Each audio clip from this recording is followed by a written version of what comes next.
Hello and welcome back to the channel. My name is Krashy, and today we're going to be diving into my early access predecessor tier list for all 20 heroes. Now, this is not going to be the most accurate tier list. I have seen so many conflicting opinions, and these are just definitely my opinions. So let me know your thoughts in the comment section down below, what you agree with, what you don't agree with. It's totally fine. I'm coming from a little bit of 5-stack experience, a little bit of solo queue experience, but let's go ahead and dive into it. So first and foremost, I'm going to start at the top. I'm going to go ahead and let you know who I think is S tier, and I'm really only going to put like maybe 2 or 3 characters here, and I'll try to explain why.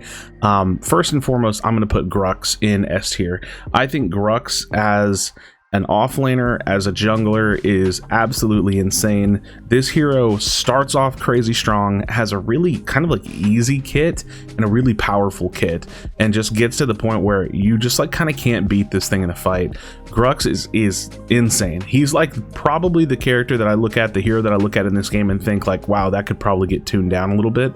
Otherwise, I don't really feel that way per se with most of the characters in the game, and I think it's just really strong. It's crazy strong in the off lane. Don't know all the lane matchups just yet, so I'm sure there's something that can kind of bully it in the early game, but as this thing just kind of continues to barrel through the game, gets incredibly strong. And then as jungle, it's just basically free. So really strong pick coming from Grux. Now, additional to Grux in the S tier, I think I want to put Crunch. I've been struggling with this opinion because hard A tier at minimum, really easy for me to say that, but Crunch is really strong. This thing just needs a little bit of time to get the ball rolling, both in off lane and in jungle, and then this thing just takes over and dominates. Crunch is incredibly strong. It brings some hybrid damage, so you can bring some AP damage or like magic power damage and physical power damage, which is nice. And yeah, I don't know, it's really simple. It's very brawler in your face, kind of tanky, and does crazy damage. Now, the last thing that I want to put in S tier, and this one will maybe be a little controversial, but I'm feeling it lately, is Rampage. I think Rampage in the S tier makes a lot of sense to me. This thing as a jungler is crazy. It's a jungler that has really good presence, like pretty good clear time, has a really like good, it feels good in the jungle.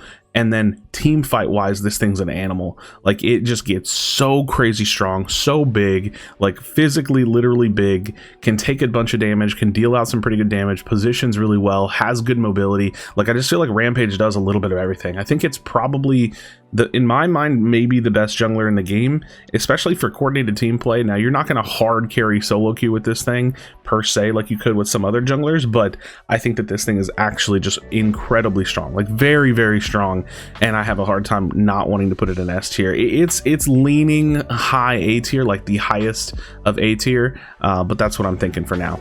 All right, let's go ahead and move into the like 80 carry role, or the like ranged carry role, because this one is where I've heard personally, just kind of getting opinions from other people, the most divisive opinions ever. Some people think Murdoch is bad, some think it's good, some think Sparrow is the best, some think Drongo the best. They're all just so good, and I think that I have to reflect that on the tier list by putting them all in A tier. And that might be a bit of a cop-out. I gotta find Sparrow on here. That might be a bit of a cop-out to do that, but I don't know any other way, to be honest. I gotta be completely honest about that. It just feels like they are all incredibly solid, and trying to put them in different tiers from each other just doesn't really make sense to me. They do different things. They're all really strong, and I think that even if my opinion is probably, like, here's my opinion. I think Sparrow's probably the best, then next to Drongo, then next to Murdoch, but I've heard people say that in literal reverse order. So if that's the case, if it's that divisive and close, they all have to be great, right? They're all amazing in the duo lane. I'm sure you can run them in an off lane. I've seen, you know, a little bit of success with running, you know, one of these in like an off lane or a mid lane or something like that. But as far as their actual character strength and the way that the 80 carries in this game scale, they get really strong in the late game, and they just are really strong. So I want to go ahead and put them all in A tier to just set the tone for that. Now, there's a couple of mid laners that I think are sitting a little bit above the rest, so I'm going to go ahead and throw these on the tier list, and that's going to be Gideon in the A tier and Howitzer in the A tier. I think both of these heroes in the mid lane are insanely strong. They've got good mobility for themselves. They can roam really well, and they just have amazing ultimates and team fight presence that I think that they definitely stand out. Gideon, for me, I think personally is a little bit stronger than Howitzer. I think the safety of the lane, I never want to gank a Gideon. I don't even like to try. But Howitzer's pretty similar as well, with the kind of like knockback, like charge, detonation charge that they have. And so it's just, they're hard to gank. They're a little annoying to gank, and then they bring a lot to a team fight, and they're really, really strong. So definitely feel like these two mid laners are feeling the best in my mind. They are feeling the best in my mind. Now, as far as like mid lane and support goes, I do think that Lieutenant Bellica is really strong, but I'm going to put it a little bit lower on the list, just a tiny bit in the B tier.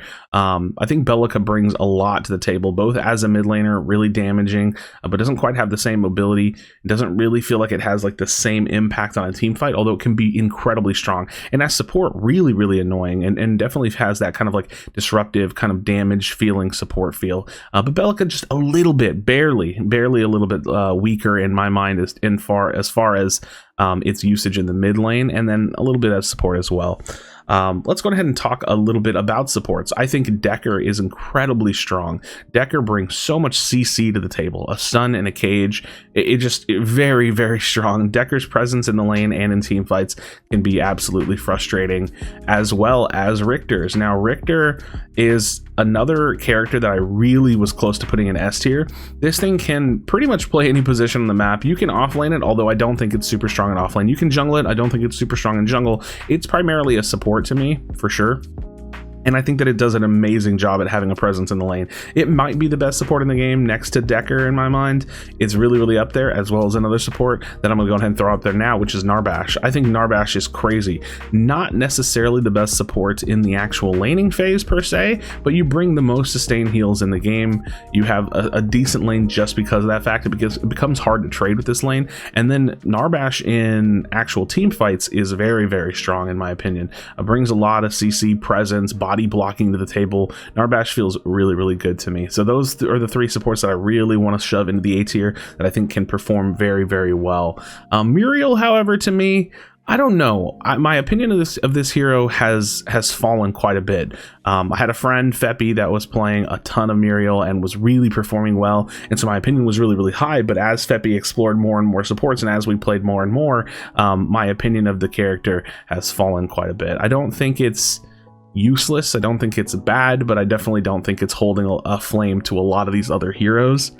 And so you kind of have to look at it in that way. So I think Muriel is pretty low. I might even put it on the D tier just for the sake of saying how relatively strong it is to the rest of the roster.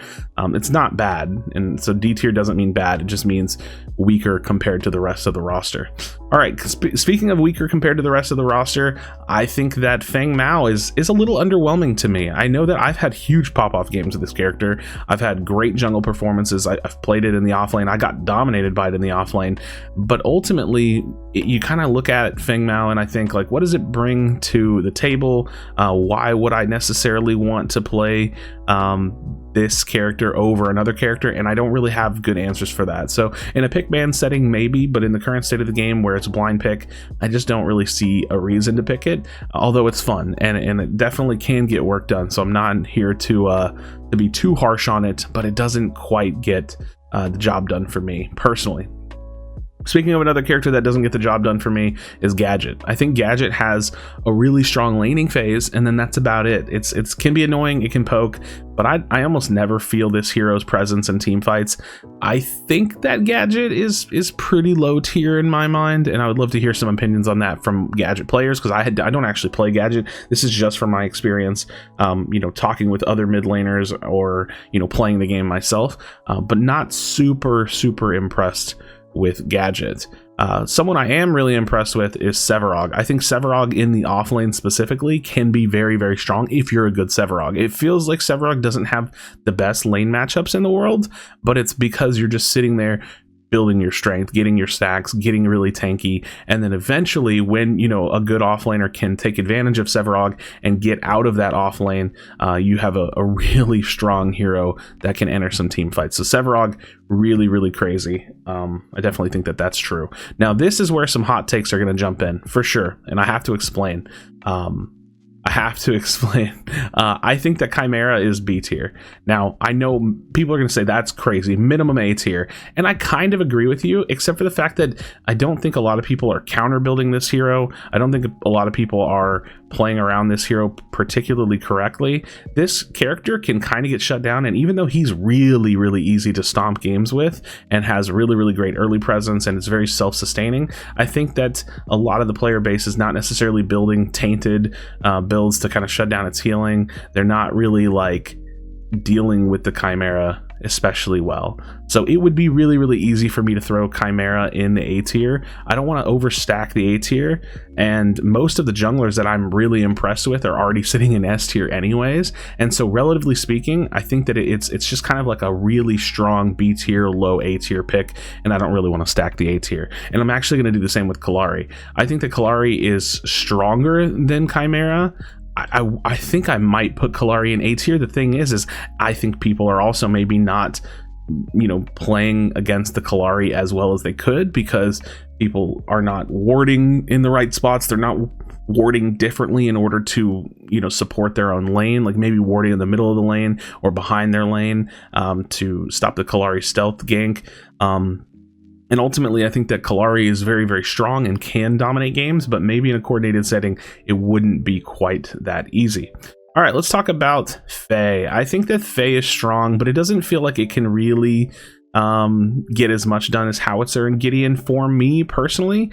I do think that it brings quite a good amount of burst and CC to the table, but it's like the lack of mobility that I think kind of holds Faye back for me just a tiny bit, although I do think that this hero is still really good. And last but not least is Steel. Now, Steel in the off lane I think is really, really strong. I think Steel in jungle is pretty good, but not necessarily the best pick for jungle, but I do like it quite a bit, and overall Steel feels really strong to me. So there you have it, 20 heroes in the roster are going to be put on the tier list for me. And like I said, I know I got at least a couple of hot takes with that Chimera and maybe even the Kallari position, but I'd love to hear the thoughts of like Gadget, Muriel, Feng Mao players, and just anybody that plays you know, this game, to let me know your thoughts in the comments down below. So friends, real simple tier list video for y'all. Nothing too crazy until the roster grows and until we get some balance changes, and then we can start shuffling things around, and ultimately until I get more experience in the game myself, because I am still learning. So a little bit of a premature tier list, early access tier list, but I would love to know your thoughts. So thank you so much for watching.